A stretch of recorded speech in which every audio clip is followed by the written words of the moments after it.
17 disturbing things on the internet, 7 levels.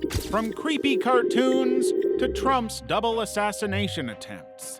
This is the ultimate iceberg of the most unsettling things to ever come on the internet. We'll start with some mildly creepy ones first, but the deeper we go, the darker they get. Let's start at the tip of the iceberg. Level 1. Markovian Parallax Denigrate.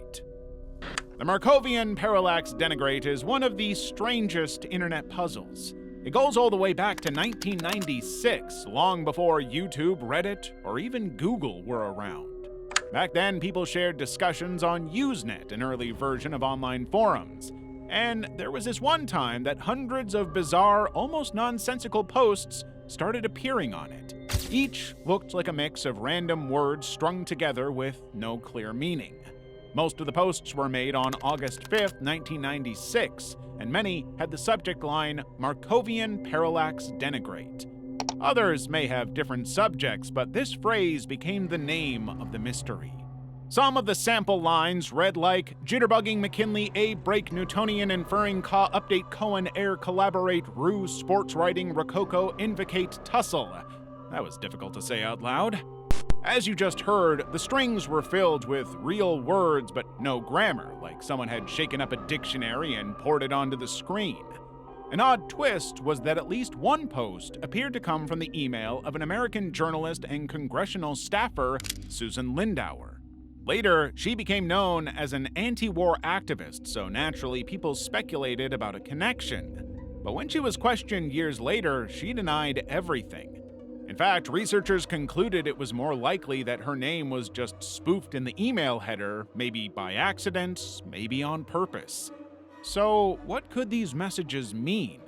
Over the years, many theories have popped up. Some think it was an early chatbot or text generator, mainly because the word Markovian hints at Markov chains, a mathematical system used to create random text. Others suggest it was simply an internet troll or prankster flooding Usenet with gibberish. Another idea is that was someone testing spam filters, since random word salads can confuse software. Over time, many of those posts were lost, while only a handful could be preserved in Google's Usenet archive. Because of this, the gaps make the whole thing feel even stranger. When media like The Daily Dot, Atlas Obscura, and YouTubers such as Barely Sociable later covered the story, it gained a new life as one of the internet's oldest mysteries. The AV Club even suggested that without this later coverage, nobody would have remembered it at all. Cicada 3301.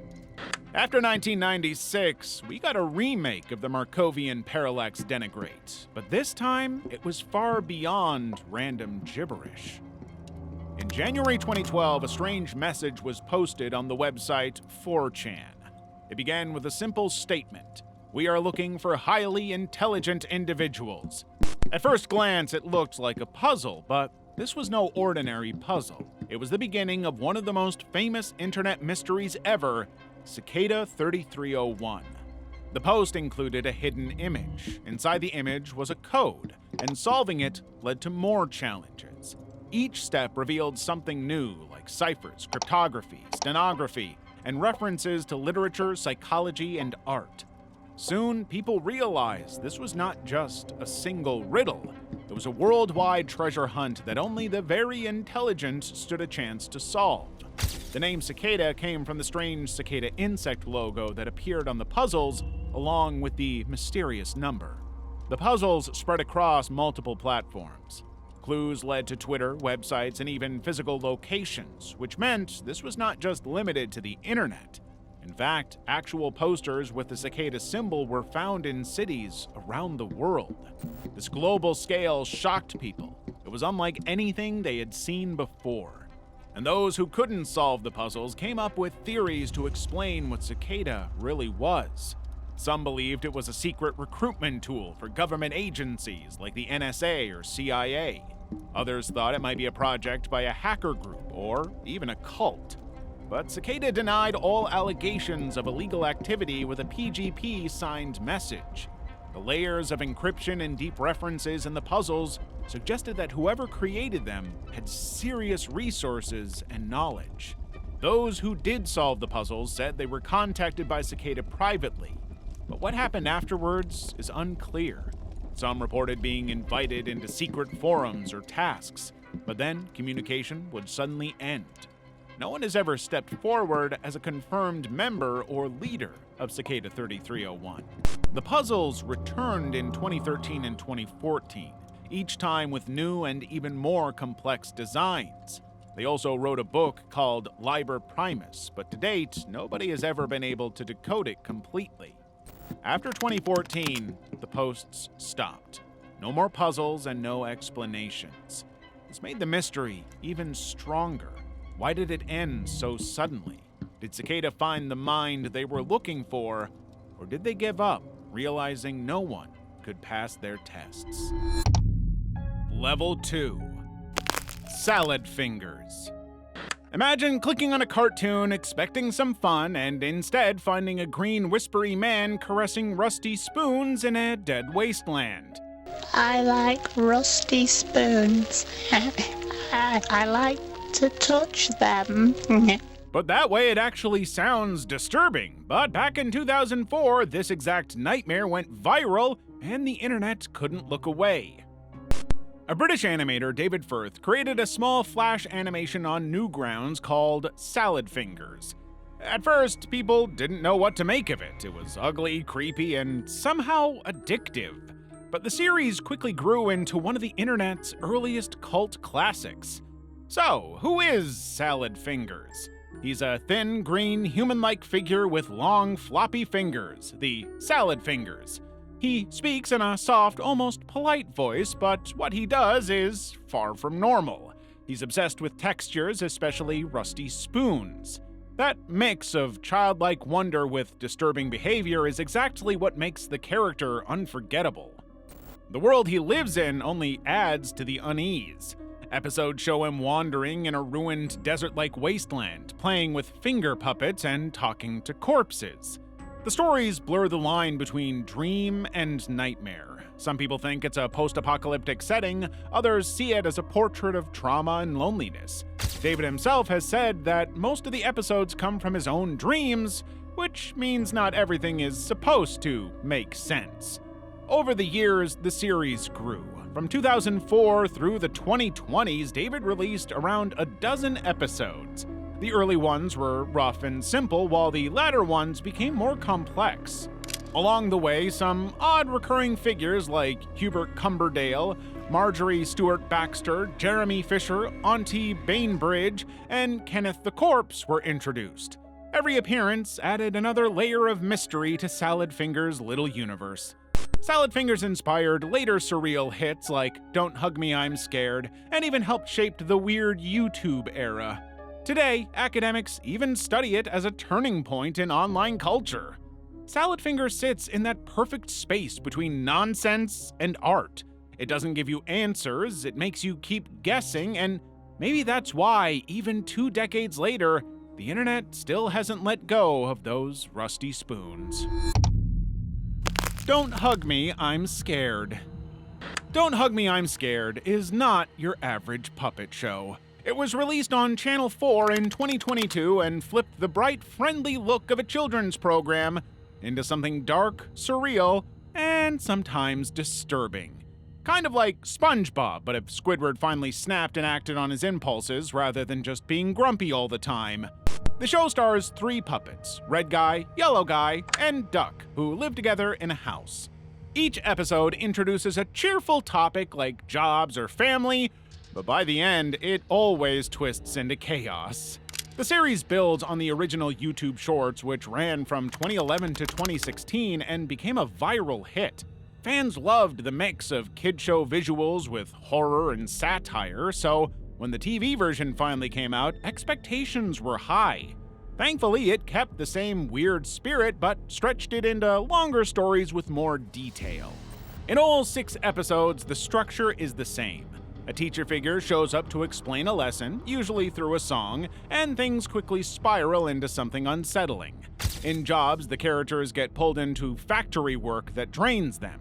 In Death, Duck reads his own obituary and attends his funeral. Well, I'm dead. Says here I'm definitely dead.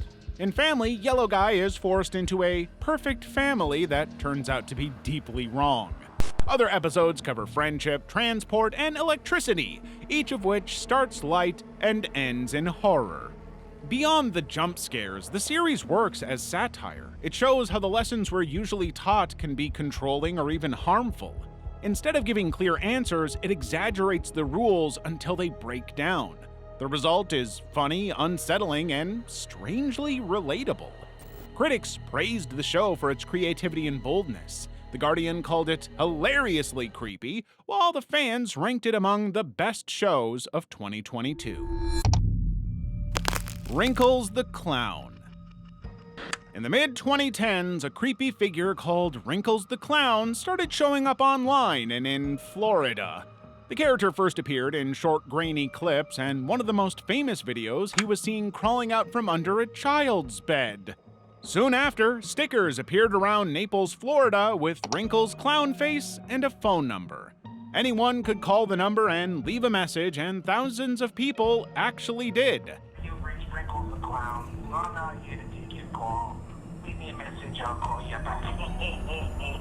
Parents were told they could even hire Wrinkles for a few $100s to scare their kids into behaving. According to the story told at the time, Wrinkles was a 65-year-old man who was originally from Rhode Island but retired to Florida. He claimed he wanted something more exciting than a quiet life, so he started wearing a clown mask to create a persona. He said he was paid for appearances and sometimes got disturbing requests that he refused. This story quickly spread online and got tangled with the creepy clown scare that hit the US in 2015 and 2016. The Wrinkles phenomenon turned into modern folklore. Kids dared each other to call the number, and social media accounts tracked the supposed sightings, and the low-quality videos only added to the mystery. What made Wrinkles different from other clown scares was how quickly it became part of internet culture, almost like a boogeyman for the digital age. In 2016, a Kickstarter was launched to make a documentary about Wrinkles, but it failed to reach its goal. Later, director Michael Beach Nicholas took on the project, and the film Wrinkles the Clown was released on October 4th, 2019. The documentary examined the viral legend, featuring interviews with parents, psychologists, folklorists, and even professional clowns. About halfway through, it revealed a twist. The old man shown in interviews was an actor. The real creator of Wrinkles admitted the videos and backstory were staged using hired people. He explained that Wrinkles was always meant as a kind of art experiment and viral character, not a real person breaking into homes. However, despite being exposed as fake, Wrinkles never lost its cultural impact. Now, Wrinkles the Clown sits somewhere between a prank, performance art, and urban legend. But if you see a clown creeping under your bed, just know it isn't Wrinkles. Or maybe it is. Rubber Johnny. Some short films entertain you, some leave you thinking, but Rubber Johnny crawls under your skin and just stays there. It's a 6-minute experimental short created by a British video artist, Chris Cunningham, in 2005. Originally, it was supposed to be nothing more than a tiny promo for Aphex Twin's album Drukzk. The idea was a simple 30-second spot using the track AFX 237V7. But Chris didn't stop there. He expanded it, warped it, and eventually turned it into one of the strangest, creepiest underground videos on the internet. And here's the twist: Chris not only directed the short, he also played the lead role, Johnny. The music was provided by Aphex Twin, including a remix crafted by Chris himself. Johnny is shown as a deformed teenager with a misshapen head trapped in a wheelchair in a dark, dirty basement. His only companion is a tiny chihuahua. The film is shot entirely in eerie night vision, which gives every image a ghostly glow. What follows is more of a series of disturbing fragments than a coherent story.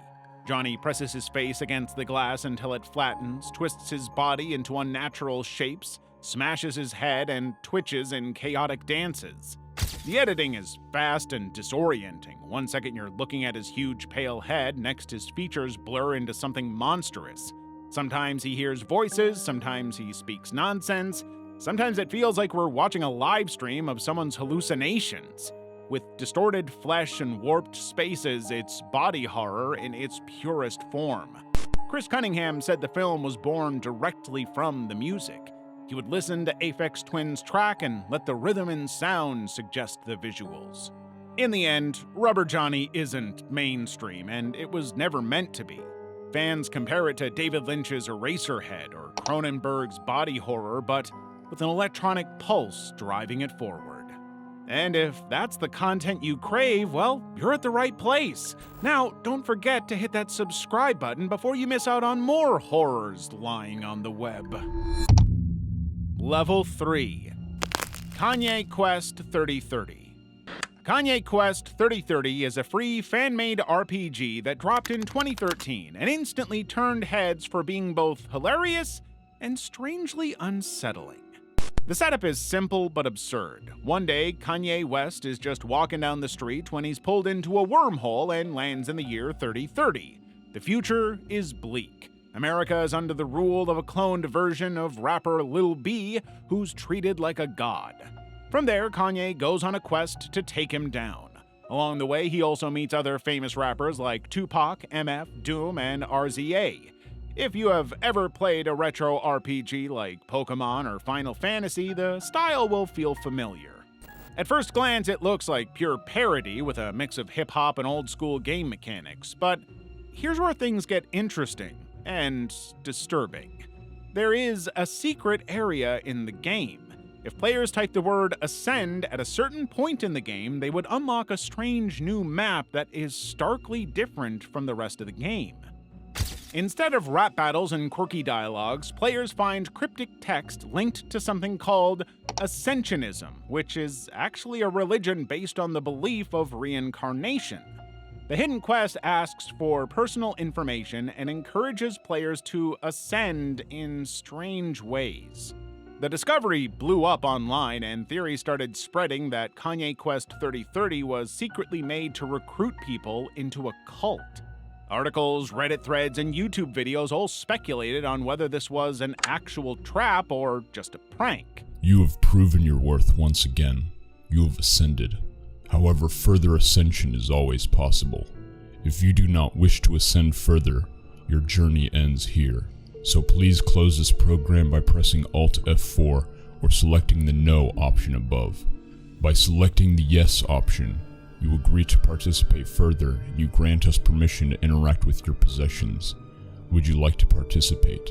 However, soon after the discovery, the creator, Clara Hope, came forward with an explanation.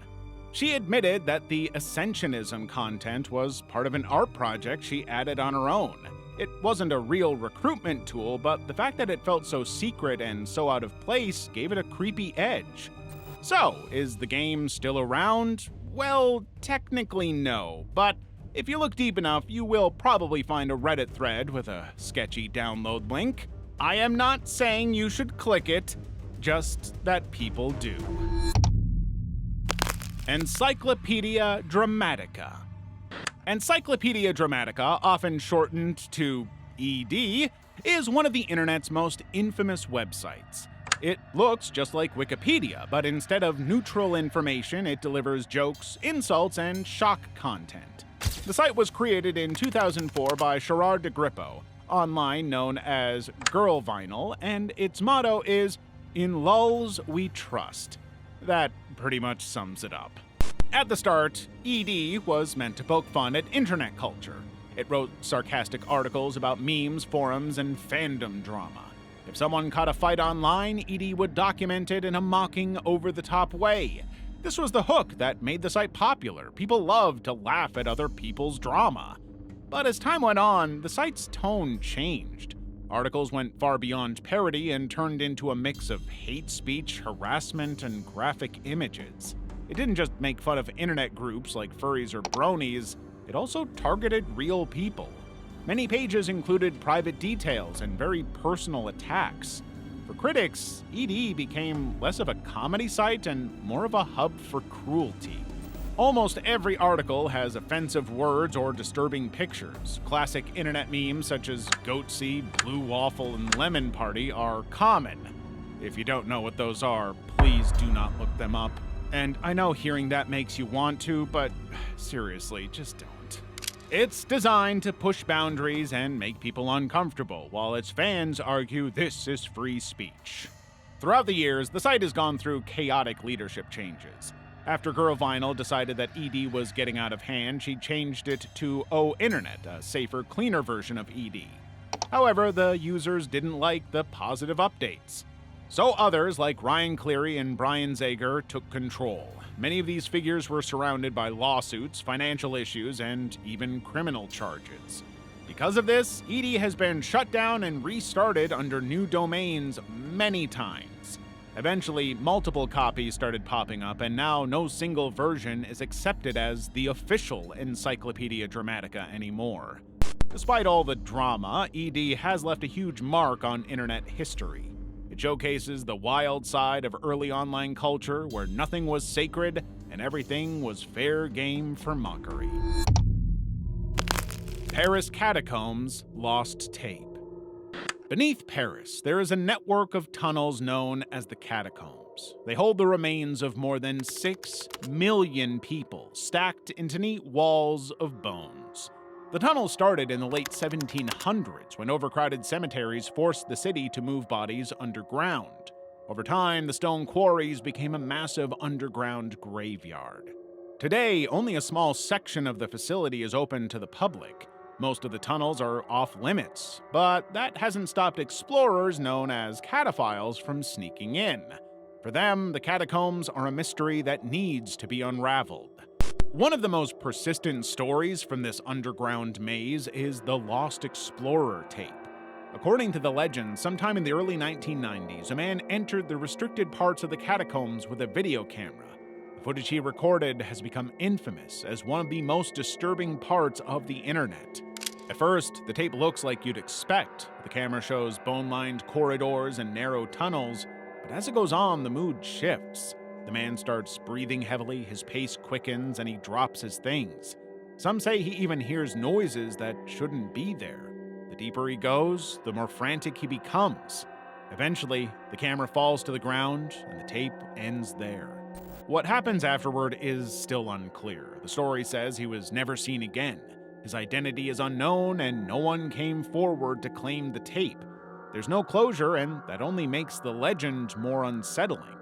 The footage surfaced in the early 2000s, and it was featured on shows like Scariest Places on Earth and Ghost Adventures. Clips were shared across forums and YouTube, and the story blew up online. Viewers debated whether it was a real disappearance or just a staged piece of found footage horror. What we do know is that no official records exist of a missing person linked to the catacombs during that time. No news reports, no news articles, nothing to confirm the story. That is why many believe that the footage is more myth than fact. Still, the mystery sticks. The catacombs have long been surrounded by phantom voices, strange lights, or explorers who vanish after losing their way. So the real question is, if you're ever in Paris, would you be willing to tour the tunnels? Incels. Picture an online room with thousands of young men. At first, it looks like a support group for the lonely. But if you stay long enough, you'll see how the mood changes. The jokes get meaner, the posts get harsher, and suddenly the talk shifts from sadness to hate. That's the world of incels, short for involuntary celibates. The movement didn't start this way. Back in 1997, a woman named Alana created a small forum to help shy people talk about dating struggles. It was meant to be kind. But over time, the idea was taken over by angry young men, and the tone shifted from supportiveness to bitterness. Now, the incel community is infamous for venting hate toward women, couples, and basically anyone living the life they wish they had. It's the internet at its ugliest. Inside the forum, they use a coded language. Women are Stacy's, beautiful but mocked as shallow. The men they supposedly chase are Chads, tall, muscular, and genetically superior. And if, God forbid, someone tries to be positive, he's attacked as a fake cell. The darkest belief they've got is the black pill. It basically means that life's rigged from the start. Your looks, your status, everything, and nothing you do will ever fix it. The BBC spoke with men inside this world. Jack Peterson, one of the loudest incels on YouTube, admitted that rejection twisted his outlook on life. Liam, an unemployed young man in the UK, said he caught himself spitting out insults at women in real life, using words he picked up online. He didn't even fully believe them at first, but when you spend hours scrolling through the same poison, it's bound to seep in. And then there's the glorification of actual criminals. Elliot Rodger, who took the lives of 6 people in 2014, is treated as a legend in forums. Users share his pictures like he's some kind of icon. The girls are not sexually attracted to me. There's a major problem with that. Alec Manassian, who ran over pedestrians in Toronto in 2018, posted about an incel rebellion before his attack. No one batted an eye. In fact, the forum members praised him. In one thread, a user confessed he was ready to give up on life, and rather than offering help, the users told him to take others down with him. So no, incel is not just a weird internet culture, it's a legit security risk. The endless cycle of victimhood, the way they dehumanize women, and how they turn rejection into an excuse for cruelty is what makes it truly disturbing. And the social media algorithm makes it even worse. Once someone falls into the incel content, they get fed more and more of it until the anger feels like their whole identity. Level 4. Anonymous. Anonymous is one of the most famous and controversial groups to emerge from the internet age. Unlike traditional organizations, it has no leader, no offices, and no official members. Instead, it works as a loose collective of people from around the world who choose to act under the same name, Anonymous. Whenever someone takes part in something that fits the group's spirit, usually against governments, companies, or organizations they see as corrupt, they wear the Anonymous identity.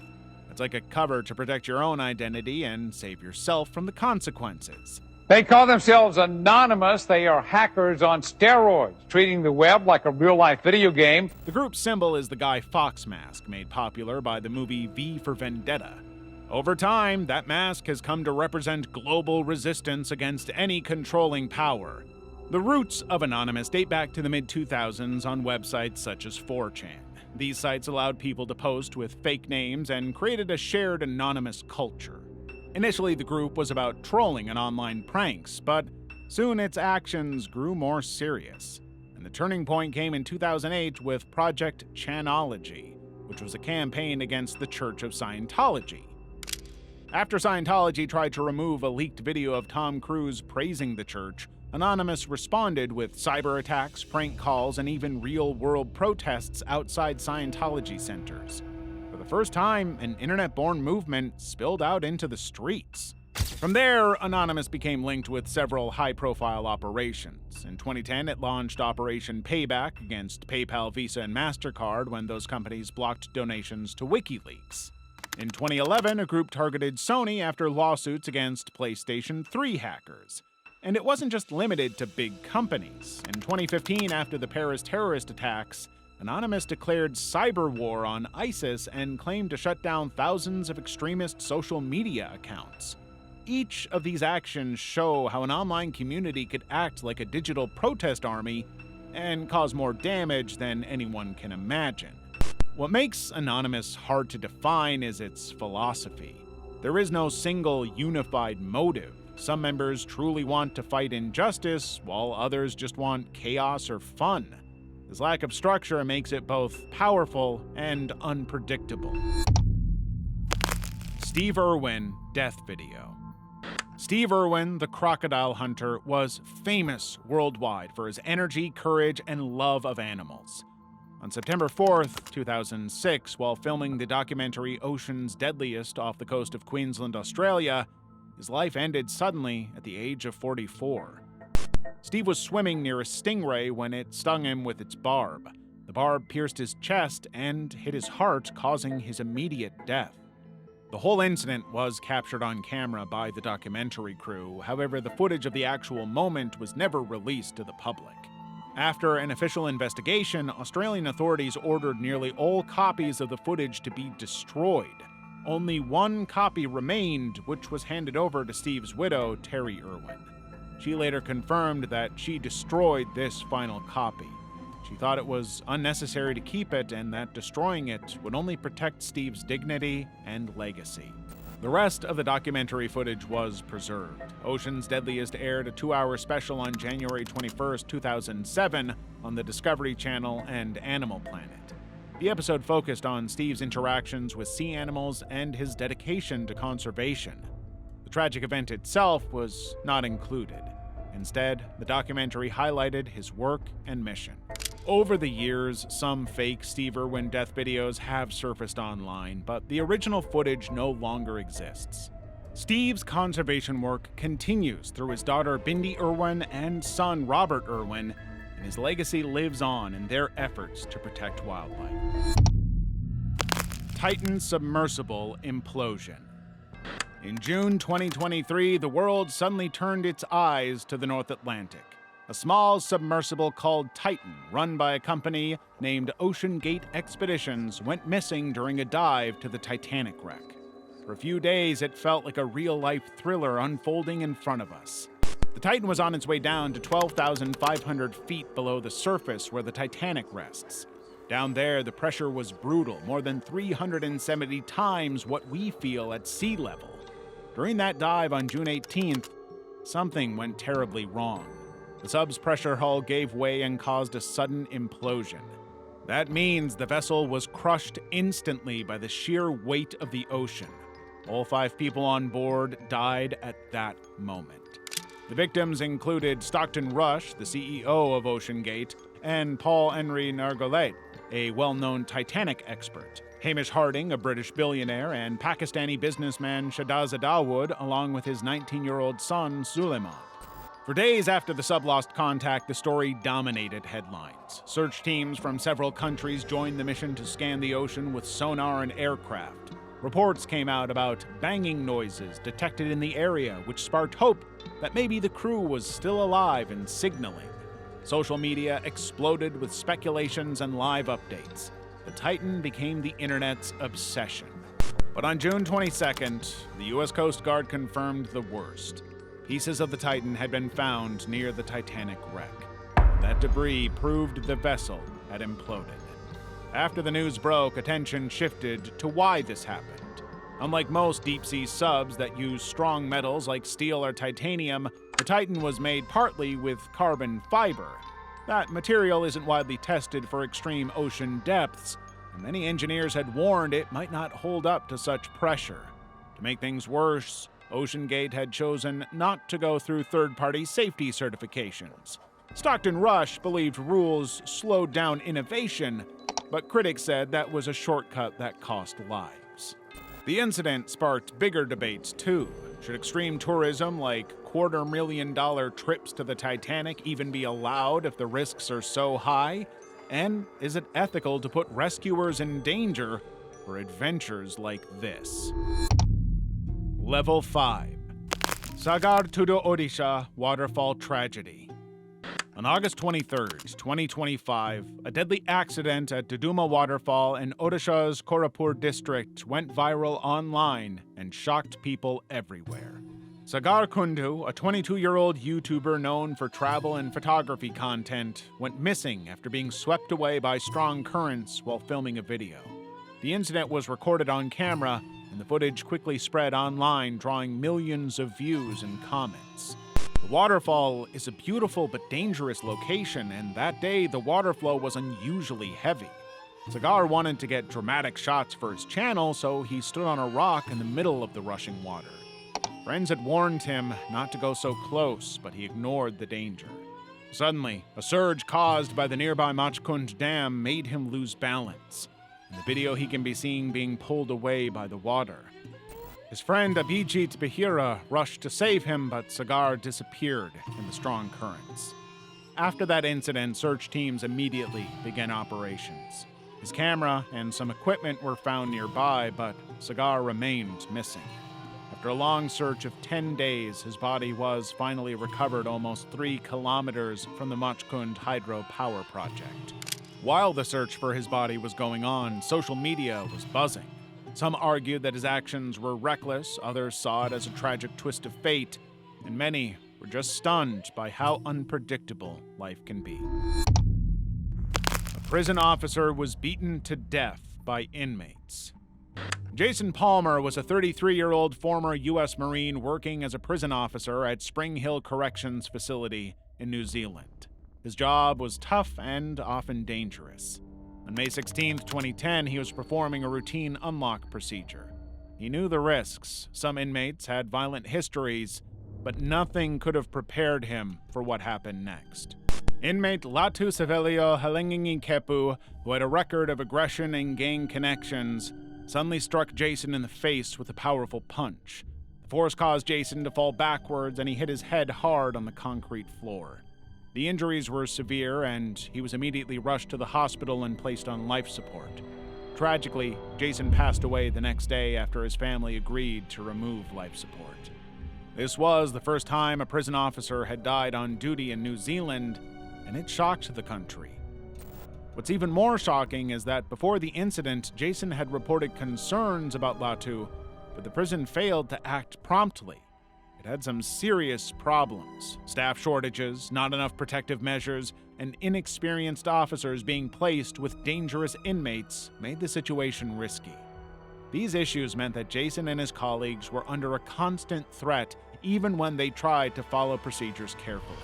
Latu had been waiting for a transfer to a higher security facility, but delays and prison management issues kept him in the same areas as officers like Jason. This increased the risk of incidents, and sadly, that risk became very real.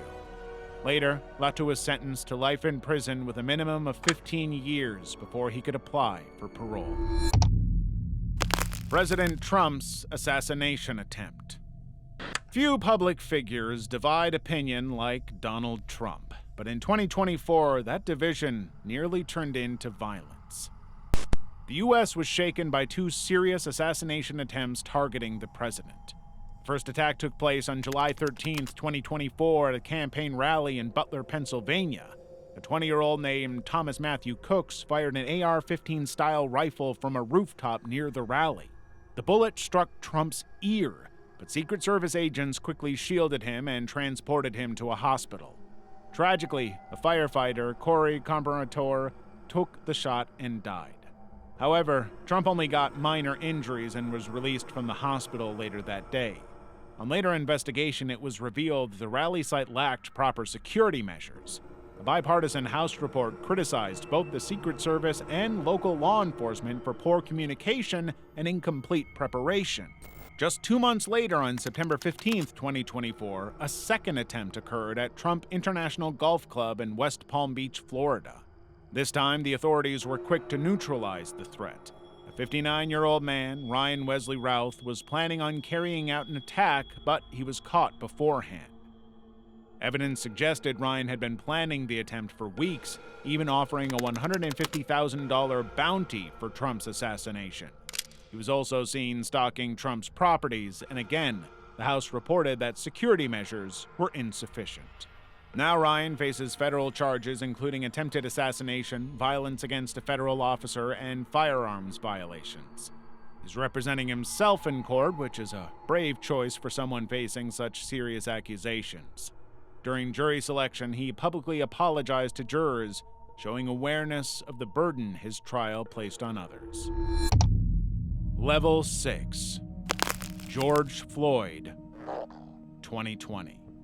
In the United States, police brutality and racial inequality have long been hot-button issues, but few events captured global attention like what happened in Minneapolis in 2020. George Floyd, a 46-year-old black man, became the center of one of the most widely seen incidents of police misconduct in modern history. On May 25, 2020, George was stopped by police for a routine check. But things quickly escalated, and Officer Derek Chauvin pinned him to the ground and pressed his knee on George's neck for over 9 minutes. George repeatedly said, "I can't breathe," but Derek did not let go. Eventually, George became unresponsive, and medical help could not save him. A bystander, Darnell Fraser, captured the entire incident on her phone, and the video quickly spread across the internet. Within hours, millions of people saw it, and the world reacted with shock and outrage.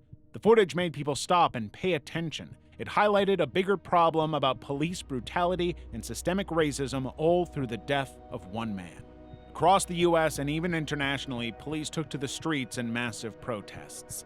The Black Lives Matter movement gained a new wave of global support. The protesters demanded justice for George Floyd, accountability for the officers involved, and fundamental reforms in policing. The case became a turning point in modern civil rights history and changed society's narrative about race, fairness, and law enforcement. In April 2021, Derek Chauvin went to trial in state court. He was found guilty of second-degree unintentional, third-degree, and second-degree. Because of the particular cruelty of his actions, Derek's sentence was 22 and a half years longer than the usual guidelines. In December 2021, he also pleaded guilty to federal civil rights charges for violating George Floyd's rights, as well as the rights of a juvenile detainee in 2017. In July 2022, he received an additional 21-year federal sentence, set to run at the same time as his state sentence. The 3 other officers at the scene were also held responsible. They were convicted on federal civil rights charges for not stopping Derek and for not giving medical help to George. Later, they faced state charges as well, but they were partially aligned with the federal rulings. George Floyd's death showed the power of a single video to make the world watch, listen, and respond. Russian soldiers executing Ukrainian POW. Russia and Ukraine have been at war for years, but in this ongoing conflict, one of the most disturbing patterns to emerge is the treatment of prisoners of war, the POWs. Multiple reports and verified footage show that Russian forces have executed Ukrainian soldiers who had already surrendered, which is a clear violation of international law. These events form a troubling pattern that has drawn criticism from human rights groups, the United Nations, and the international community. One of the most well-documented cases happened on March 13, 2023, in the village of Pietikapki. Drone footage, verified by Ukrainian and Russian sources, captured 4 Ukrainian POWs being shot at point-blank range. While the Russian-released video stopped before the executions, the Ukrainian footage showed them clearly. This incident shocked viewers and sparked widespread accusations of deliberate war crimes. According to Ukrainian prosecutors, at least 147 Ukrainian POWs were executed by Russian forces in the year 2024. The United Nations has documented over 90 such incidents since August 2024 alone. In addition to this, Human Rights Watch confirmed that at least 15 surrendered Ukrainian soldiers were executed between December 2023 and early 2024. Earlier, UN reports also identified more than 30 probable execution cases during the previous winter. Media outlets like the Financial Times identified individual soldiers who were directly involved and hinted that higher-ups in the military might have approved or ignored these actions. The evidence paints a chilling picture. Under the Geneva Conventions, captured soldiers are entitled to humane treatment. Executing prisoners who have surrendered is a war crime. These documented executions suggest a deliberate disregard for these protections. Ukrainian authorities have launched multiple investigations into the deaths and called for accountability and justice. Level 7. October 7th attacks in Israel. On October 7, 2023, Hamas, a military group from Gaza, launched an attack into southern Israel. They fired thousands of rockets and crossed the border. Almost 1,200 lives were lost and 250 hostages were taken by Hamas. That event served as the breaking point for an extended period of tension and triggered a full-scale Israeli military response. Israel reacted with a campaign of airstrikes over Gaza, imposed blockades, and later moved in ground forces. Originally, the aim was supposedly to destroy the military capacity of Hamas, rescue hostages, and prevent further attacks. However, the human toll in Gaza kept on rising rapidly. By mid-2024 and into 2025, the Gaza Health Ministry reported over 60,000 deaths in Gaza, with many thousands more injured. And these findings were not just backed by the state of Gaza. Independent studies, including one in The Lancet, found that the number of traumatic injury deaths was likely undercounted, and that a large share of those were women, not combat-age men and older adults. Evidence indicates that a high proportion of Gaza casualties are civilian. A joint investigation of Israeli military intelligence data found that as of mid-May 2025, about 83% of the deaths were civilians, and only about 17% were combatants. Several organizations, including UN human rights bodies, have raised concerns that strikes have hit hospitals, schools, shelters, and other civilian infrastructure. Some particular incidents have drawn wide attention.